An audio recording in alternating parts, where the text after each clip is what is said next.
पडलेला आहे माझा मेहनतीचा आपला पसारा रोजचा, म्हणजे ह्याच्यावरच कष्ट करून आपल्याला 4 पैसे येतात. तर इकडं असं पडलेलं आहे. इकडं माझं डायरेक्ट धमाका डायरी कलेक्शनचं घरातच आपलं तुम्हाला सांगितलं होतं मी बऱ्याच व्हिडिओमध्ये सांगितलेलं की घरातच सध्या चालू आहे. तर इकडं पडलेला एवढा पसारा, साड्यांना पिको फॉल करायचा. आता स्वयंपाक झाल्यावर इकडं मग मुलाला भूक लागली म्हणून म्हणजे साडीला पिको फॉल करता करता उठलेली आणि स्वयंपाकाला लागलेली. तर असताना असा पसारा पडलेला आहे. इथं पण ब्लाऊज शिवून झालेले आहे, तर काही ब्लाऊज इथं खाली पडलेले. आता तिकडच्या साड्या मला पिको फॉल करून घ्यायच्यात, परत इकडे पण आहेत. आणि चला आपण जाऊया किचनमध्ये. तर किचनमध्ये इथं माझा मुलगा बसलाय. आत्ता मला जेवण करायचे, मुलगी येते अजून. आणि इकडं मी बनवलेले आहे, इकडं बाहेर रोड आहे, असा खिडकीतनं असं मस्त नजारा दिसतो.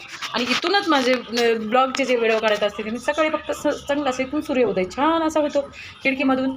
आणि सकाळी सकाळी मस्त वाटतं असं सूर्योदय झाल्यानंतर, कारण सूर्याचं उठलं की असं दर्शन होतं. तर इथं माझी चालू आहे मटकीची भाजी बनवलेली मी, जरा झणकेबाज अशी लाल तरीमध्ये. आणि इकडं मुलाला बनवलेली सुटकीवाले सोयाबीन, कारण मुलगा विगन डाएट करत आहे. तर म्हणून हा सगळा आटापिटा आहे. एवढं स्वयंपाकामध्ये रोज डाएटचं बनावं लागतं. आणि एक भाजी असते आणि एक प्रोटीनची भाजी असते, डाळ किंवा सोयाबीन. तर चला आता आपण जेवणं करूया. तर आता आमचे जेवणं होणार आहेत आणि नंतर इकडचं आवराआवरी करून झालं की परत इकडं बाहेर हॉलमध्ये येऊन हा पसारा रेडी करायचा आहे आपल्याला. तर हे बघूया किती वाजेपर्यंत जातात साड्या पिको फॉल. जेवढे होतील तेवढंच करायचं, कारण आपल्याला पण जीव कटाळून जातो. तर आजच्या व्हिडिओमध्ये एवढाच. व्हिडिओ आवडला तर शेअर, लाईक, सबस्क्राईब करा. ही आहे रोजची धावपळ. Bye bye.